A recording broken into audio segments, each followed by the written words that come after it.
Olá, meus amores, tudo bem com vocês?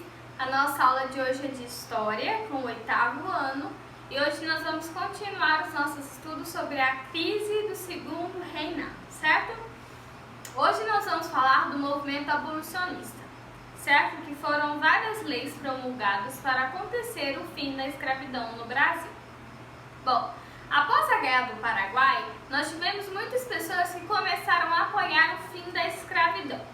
Na página 46, eu peço vocês que abram e acompanhem comigo, porque nós vamos ler alguns trechos, certo? Bom, essas pessoas apoiadas, esses líderes dos exércitos, outros grupos sociais, apoiaram os pequenos grupos de escravizados e trabalhadores livres que lutavam pelo fim da escravidão. Bom, formavam-se grupos que faziam reivindicações, arrecadavam dinheiros para poder pagarem esses proprietários em troca da liberdade desses escravizados. Bom, esse movimento começou ali dos poucos, começou dos menores. Era divulgado em jornais, então vários líderes da sociedade apoiou esses pequenos grupos nesses movimentos abolicionistas. Aí na página 46, diz que em 1845 o Parlamento Britânico aprovou a lei proposta pelo deputado George Arberne, pela qual os ingleses poderiam prender embarcações que estivessem traficando escravizados. Bom, até aqui a gente percebe que foi proibido o tráfico de escravos.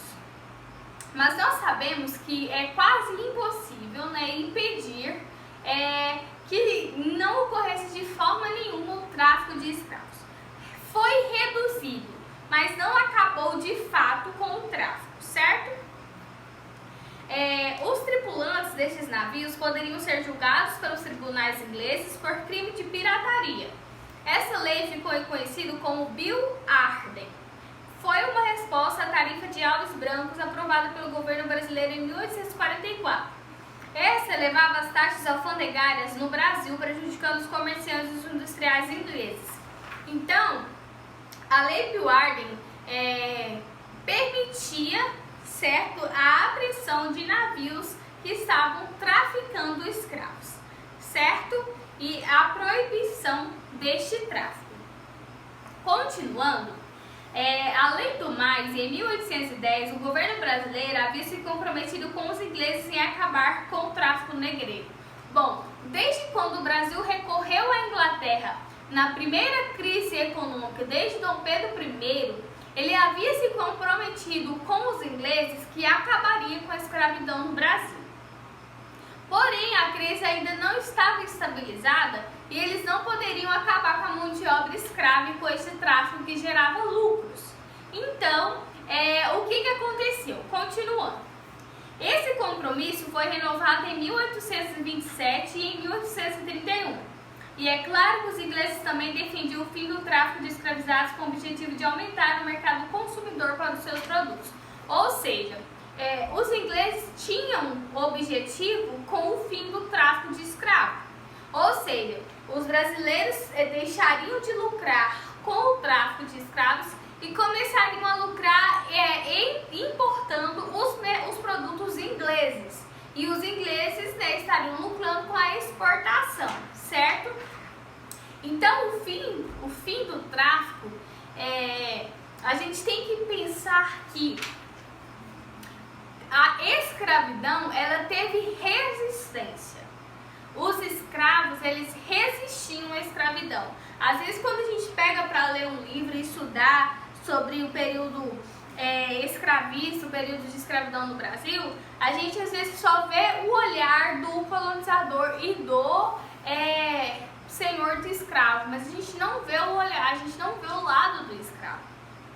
O escravo, ele não aceitou essas ações sobre ele normal, ele não aceitou de mão beijada, ele resistiu, teve luta negra, teve resistência negra, certo? E foi a partir dessa resistência que começou-se o processo abolicionista no Brasil.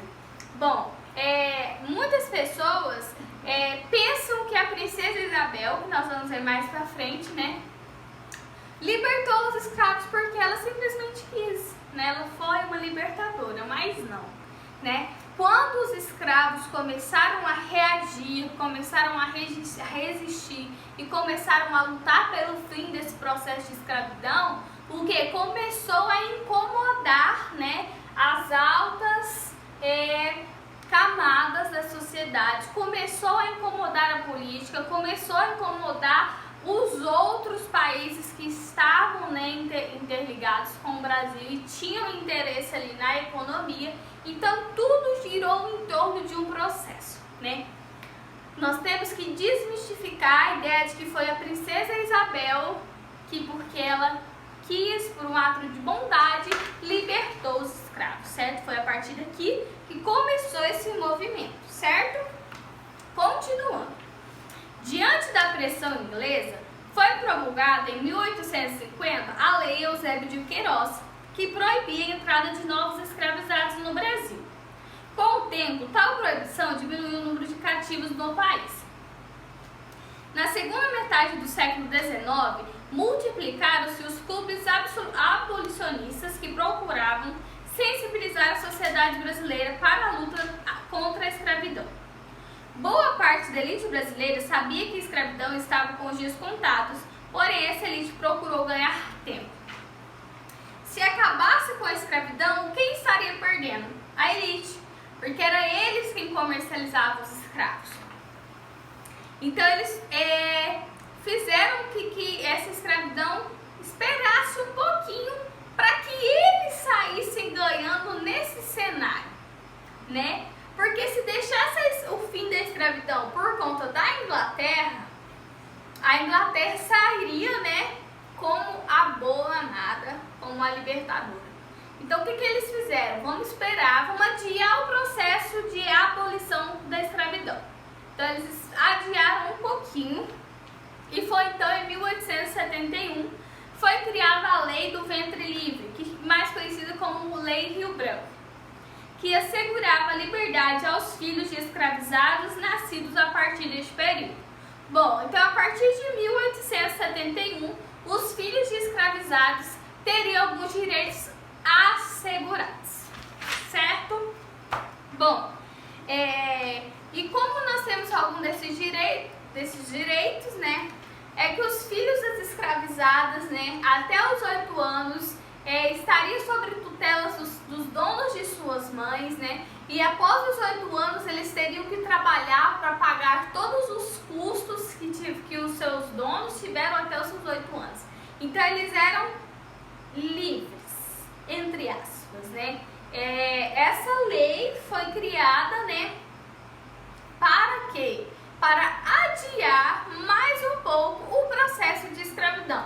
Eles foram criando lei em cima de lei para que o que? Não acabasse de fato, que eles continuassem ganhando com a escravidão. A Lei do Ventre Livre é isso, né? Eles disseram que os filhos de escravizados teriam os direitos, né? Mas o que aconteceu? Eles arcavam ali com todos os gastos dessas crianças até os 8 anos de idade e posterior a isso elas teriam que trabalhar para pagar esses gastos. Então, eles não perdiam, certo? Eles investiam para poder ganhar até a criança fazer 21 anos. Agora, na página 47, nós temos uma nova lei, que em 28 de setembro de 1885 foi promulgada a Lei dos Sexagenários, que é a Lei Saraiva Cotegina. O que essa lei diz, né? Ela decretava a libertação de escravizados maiores de 65 anos. Poucos escravizados conseguiam sobreviver até essa idade. Pensa, gente, muitos viam criança, né, trazidos da África, adolescentes e jovens. Sofriam tortura, um trabalho pesado, um trabalho escravo. Poucos chegavam até 65 anos. Então, para vocês verem que essas leis foram forma, né, de mascarar que a escravidão estava acabando, certo? em geral, estavam debilitados e assim com poucas condições de procurar trabalhos. Essa situação acabava sendo mais vantajosa aos proprietários de escravizados. Então aqui vocês percebem que os proprietários de escravos, que os donos de escravos, nunca saíram perdendo com essas leis, né? Essas leis foram criadas não para privilegiarem os escravos, né? Não para libertarem os escravos, mas para garantirem que esses donos não tenham prejuízo, certo? A postura de descanso do governo contra a situação da escravidão, portanto, acabou por acirrar o movimento pelo abolicionismo. Então, os movimentos começaram-se a eclodir mais ainda, a aumentar mais ainda na sociedade. Então, já não estava dentro das questões políticas, né, só ali dentro da elite. Agora, o povo estava lutando, o povo estava querendo de fato a abolição, não queria leis que assegurassem direitos aos seus donos de escravos, certo? Agora, na página 48, nós temos a nova lei, né, que de fato aboliu, né, os escravos. Mas nós sabemos que não foi da noite para o dia, né? A escravidão não acabou numa terça-feira para quarta-feira, né? Nós sabemos que demorou um processo. Então, em 1888, a pressão popular levou a princesa Isabel a assinar a abolição definitiva da escravidão. Princesa Isabel é filha de Dom Pedro II, certo? Batizada de Lei Áurea, que é Lei João Alfredo. E a abolição sem indenização aos antigos senhores escravizados acabou por retirar de forma definitiva o apoio deles ao governo imperial. É importante salientar que a abolição, apesar de ser gradual, não trouxe para os escravizados libertados nenhuma melhora de vida. Bom, aqui eu ressalto mais uma vez que a abolição da escravatura não aconteceu da noite para o dia. Eles não foram, abriu a porta da senzala, todos os negros estão livres, não são escravos mais. Não. A gente tem que desmistificar essa ideia de que foi aberta a porta da senzala e os negros todos são livres. Não aconteceu dessa forma. Foi um processo. Tudo que acontece no contexto histórico, tudo que acontece na história, não acontece da noite para o dia. Não surge do nada e não acontece instantaneamente. E assim foi o processo de abolição. Ele não aconteceu da noite para o dia. Após a princesa assinar ali, todos os negros foram libertos. Nunca mais aconteceu a escravidão no Brasil. Não. Certo? A gente precisa desmistificar essa ideia que a gente tem sobre a Lei Áurea. Em muitos casos, a situação piorou, pois eles não tinham mais local para viver, emprego ou auxílio do governo. Então, para vocês perceberem, um povo que foi retirado do seu país, da sua cultura, ali, da sua sociedade, dos seus familiares, foram trazidos para uma sociedade para serem escravizados, torturados, humilhados, rebaixados à pior condição de vida, né? Agora apareceu uma princesa que os libertou. Agora eles são livres. Mas para onde que esse povo vai? Uma sociedade elitista, uma sociedade que não tem espaço para ex-escravo. Então é aí que a gente começa a questionar, né, se realmente aconteceu a abolição da escravatura, né? Não tinham trabalho, não tinham lugar para morar. É aí que muitos se viram, não se viram libertos, preferiram ficar, né, nas senzalas onde tinha lugar de ficar, tinha um pouco alimento, mas tinha um trabalho. Então eles não tinham concepção de mundo, né? Eles não tinham consciência de que agora eu sou um homem livre, agora eu sou uma mulher livre. Eles não tinham essa consciência, entendeu? O que se consiste no processo de abolição? Continuando, a abolição foi promovida sem que os governantes ou mesmo os movimentos absolutistas criassem programas de assistência aos libertos. Então, simplesmente a princesa Isabel assinou, né? Só para mostrar, né? Só para ali falar, agora vocês são livres. Mas não deu nenhuma assistência para esse povo, para esses ex-escravos, certo? Então, o processo de abolição da escravatura, a gente percebe que foi um processo que foi prolongado, um processo que foi adiado, não foi